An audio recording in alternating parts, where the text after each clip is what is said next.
is amazing, meticulously designed thing. It's not just suddenly came, it's not like that. Very well designed. Even the leadership, people don't know who the leader is. So you can't catch one and say, okay, it's over. A prime minister in Bangladesh who was basically ousted in a sort of military coup coupled with a color revolution, and Gray Zone News, Max Blumenthal's outlet. আন্তর্জাতিক সম্পর্ক বিশেষজ্ঞরা বলছেন যে American president Donald Trump একেবারে open heart surgery করে দিয়েছেন। Donald Trump open heart surgery করে দিয়েছেন, হার্ট অপারেশন করে দিয়েছেন। কিভাবে?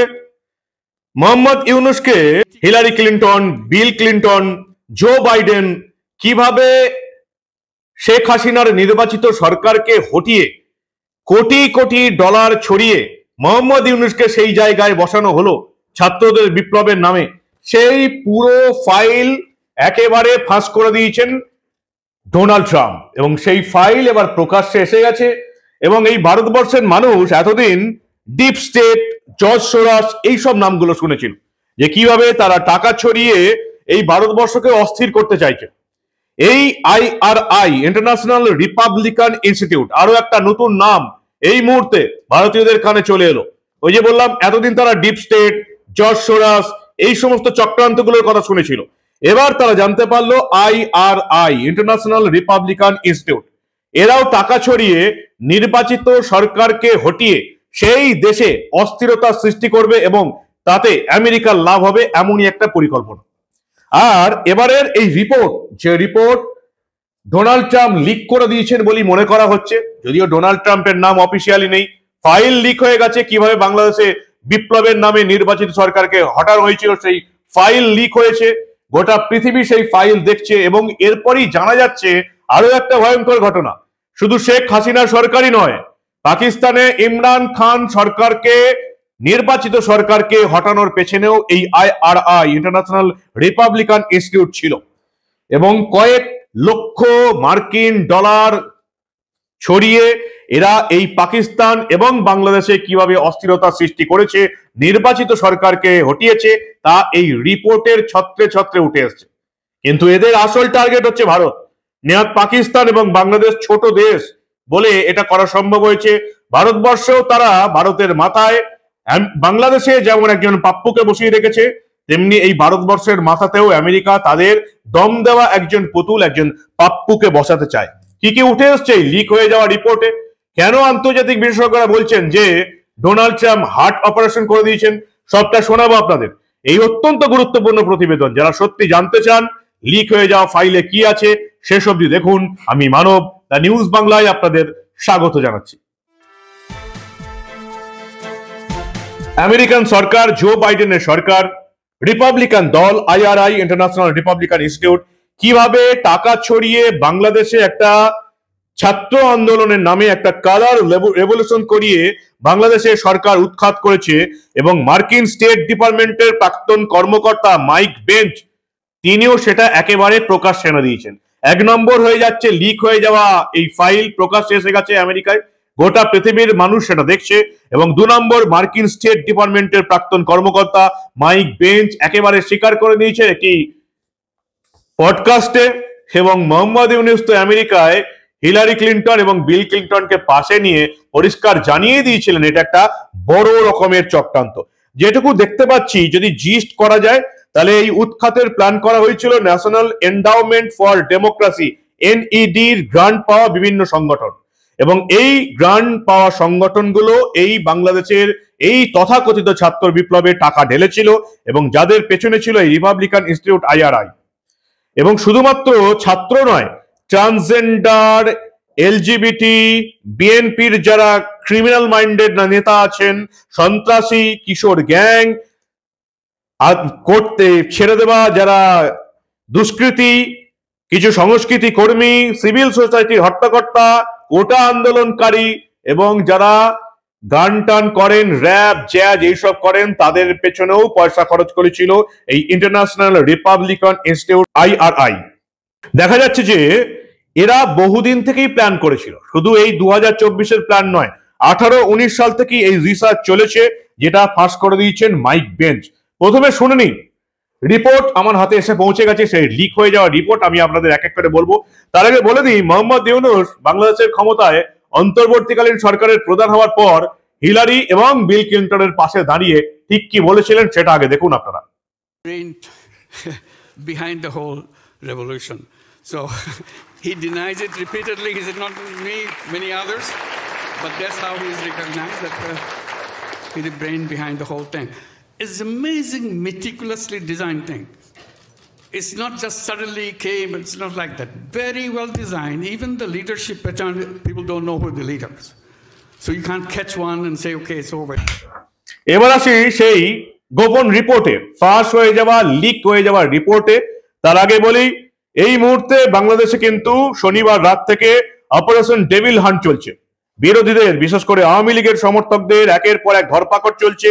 12 ঘন্টায় 1308 জনকে গ্রেপ্তার করা হয়েছে। সম্পূর্ণ অরাজকতা চলছে গোটা বাংলাদেশ জুড়ে, যে বাংলাদেশটা এখন জামাতি এবং মোহাম্মদ ইউনূসের এই ছাত্র দলের, বৈষম্য বিরোধী ছাত্র আন্দোলনের হাতে একটা বেআইনি সরকার চলছে এবং বেআইনি একটা শাসন ব্যবস্থা চলছে। চলুন দেখে নিই ডোনাল্ড ট্রাম্প যে হার্ট অপারেশনটা করেছেন, আন্তর্জাতিক বিশেষজ্ঞরা যেটা বলছেন, সেই IRI এর লিক হয়ে যাওয়া রিপোর্টে ঠিক কি রয়েছে দেখুন। বিশাল রিপোর্ট এটা। এই পুরো রিপোর্টটা যদি আমি আপনাদের পড়ে শোনাতে চাই তাহলে কয়েক ঘন্টা লেগে যাবে। যেটুকু আমার চোখে পড়ছে সেটুকু আমি আপনাদের বলছি। এই যে US government funded international Republican institute, এখন আর নেই, যখন জো বাইডেনের সরকার ছিল তখন US government funded international Republican institute, যাদেরকে একটা প্রায় ট্রেন্ড আর্মির মতন কাজ করে বলে জানানো হচ্ছে, তারা এই বাংলাদেশের ছাত্র আন্দোলনকে ফান্ডিং করেছিল।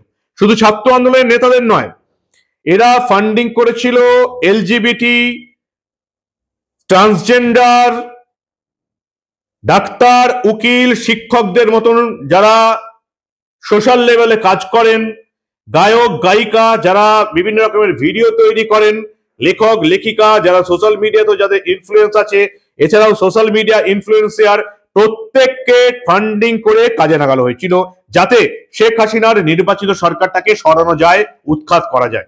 এবং আপনারা দেখেছেন যে শেখ হাসিনা সরকার শেষবার ক্ষমতায় আসার আগে একটা ছাত্র আন্দোলন হয়েছিল, তখন থেকেই এদের পরিকল্পনা শুরু হয়েছিল সেই 2018-19 সালের গল্প, এমনটাই এই রিপোর্টে বলা হচ্ছে। এবং এই মোহাম্মদ ইউনূসকেও তৈরি করা হয়েছিল আমেরিকান তরফ থেকে। প্রথমে নোবেল প্রাইজ দিয়ে তাকে সেট আপ করা হলো। নোবেল প্রাইজ কেন দেয়া হলো? তিনি ছোট ছোট টাকা দান করে সেখান থেকে সুদ নিতেন, তার জন্য নোবেল শান্তি পুরস্কার। ভাবুন একবার। অর্থাৎ মোহাম্মদ ইউনূসের একটা পরিষ্কার পরিচয় হচ্ছে সুদখোর মহাজন। একজন সুদখোর মহাজন যে শান্তিতে নোবেল পুরস্কার পেতে পারে সেটা আমেরিকা গোটা পৃথিবীর মানুষকে দেখিয়ে দিয়েছে। এই রিপোর্টে আর কি কি রয়েছে? লিকড হয়ে যাওয়া ডকুমেন্টসে পরিষ্কার রয়েছে যে কিভাবে এই ইন্টারন্যাশনাল রিপাবলিকান ইনস্টিটিউট একেবারে অ্যাডভান্স পদ্ধতিতে বিভিন্ন জায়গায় টাকা ঢেলে এই বাংলাদেশের এই ছাত্র বিপ্লবটাকে রীতিমতো শেখ হাসিনা বিরোধী আন্দোলনে রূপান্তরিত করতে পেরেছিল। বিভিন্নভাবে রিসার্চ করা হয়েছিল, 5-6 বছর ধরে রিসার্চ করা হয়েছিল, এবং তারপরে এই ন্যাশনাল এন্ডাওমেন্টের মুখোশের আড়ালে এই IRI, এরা ইন্টারন্যাশনাল রিপাবলিকান ইনস্টিটিউট, এরা এখানে টাকা ঢেলে এই করেছিল, এমনটাই রিপোর্টের প্রথম পাতাতেই ছত্রে ছত্রে লেখা রয়েছে। আর কি রয়েছে? বাংলাদেশি ইউথদের নলেজ এবং স্কিল করতে প্রচুর টাকা খরচা করেছিল।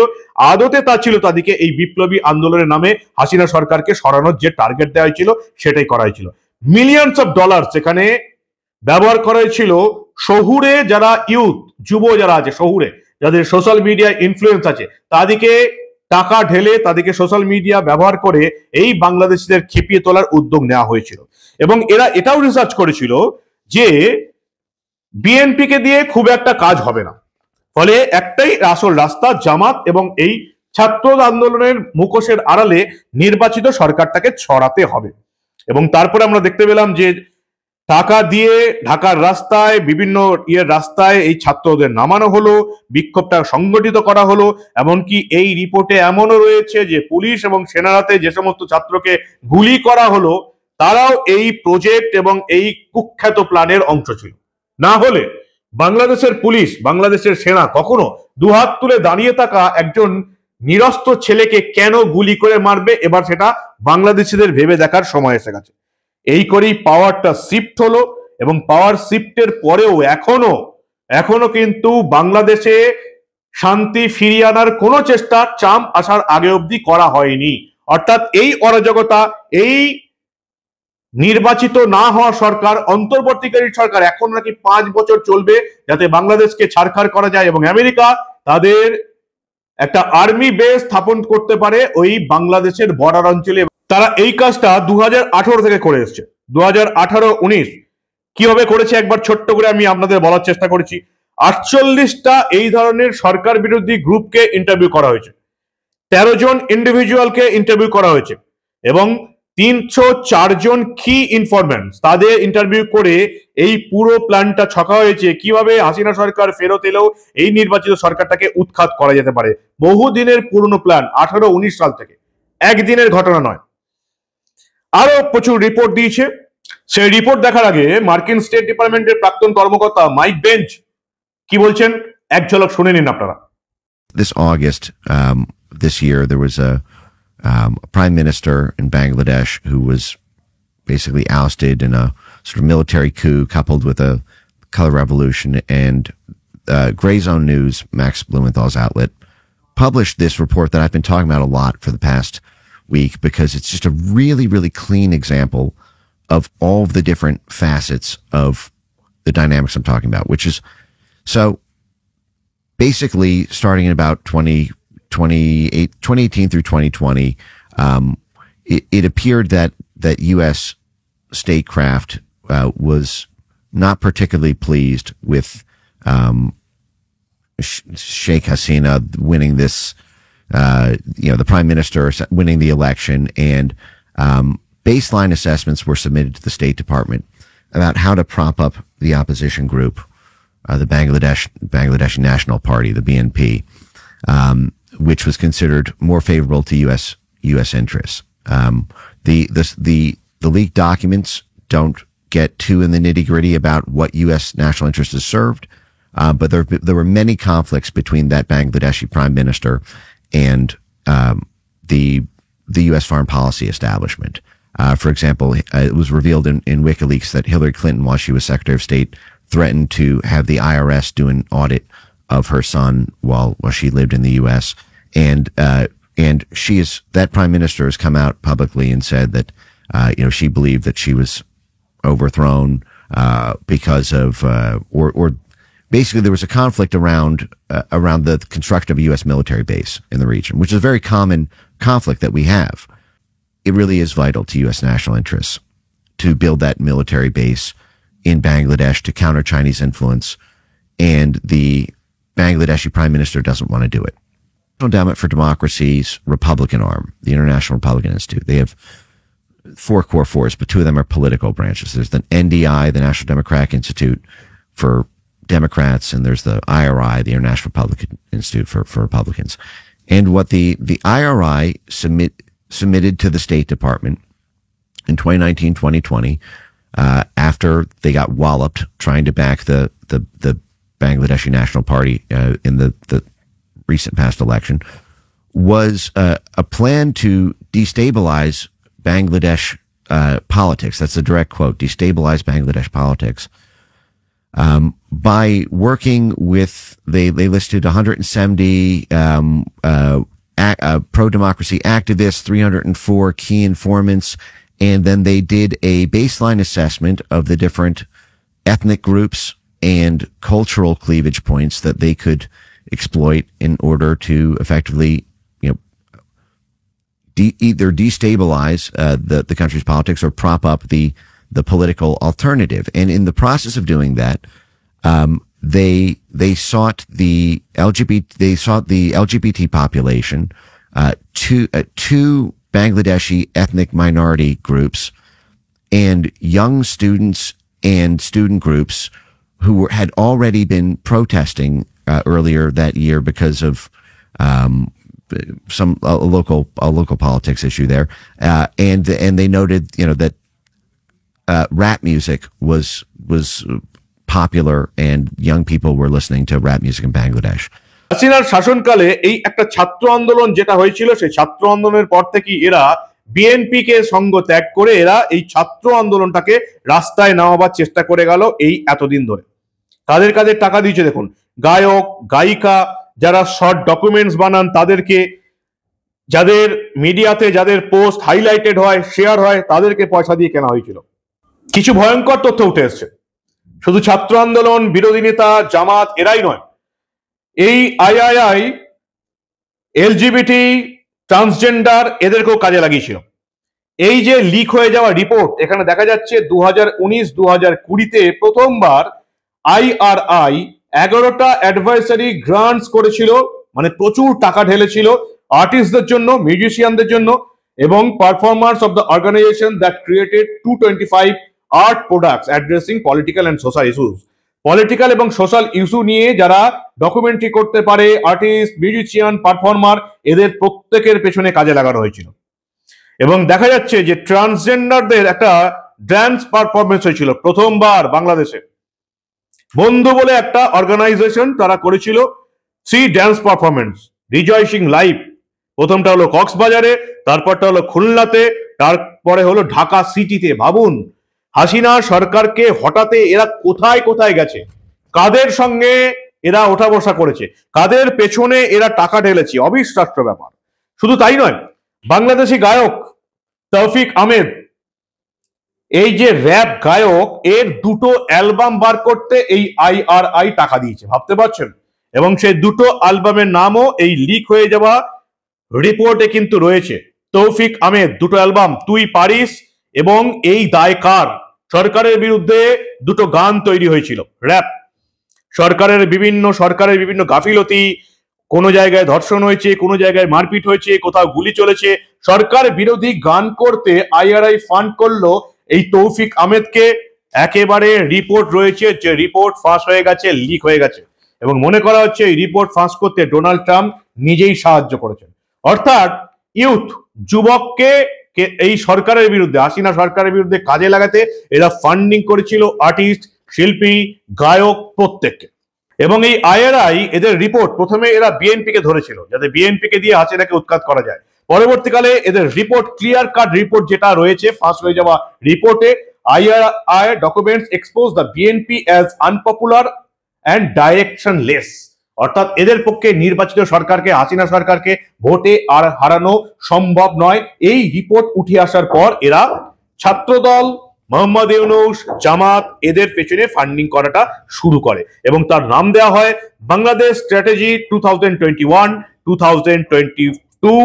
এটা এই লিক হয়ে যাওয়া রিপোর্টে উঠে এসছে এবং এখানে বাংলাদেশ সেনার পেছনেও আর্থিক সাহায্য ঢালা হয়েছিল। সেজন্য বাংলাদেশের সেনা শেষ মুহূর্তে বিচ্ছে করলো হাসিনা সরকারের সঙ্গে এবং ছোটখাটো একটা কূপ করলো এই বাংলাদেশের সেনা। যদিও তারা ভারতের চাপে পড়ে শেখ হাসিনাকে ভারতে আসতে বাধ্য হলো, রাস্তা দিতে বাধ্য হলো। ভারত সরকার যদি হস্তক্ষেপ না করতো, মোদী সরকার যদি হস্তক্ষেপ না করতো, এতদিন শেখ হাসিনা বেঁচে থাকতেন না, বাংলাদেশি তাকে ঝুলিয়ে দেওয়া হতো। এটাও এই রিপোর্টে উঠে এসছে, এটাও পরিষ্কার।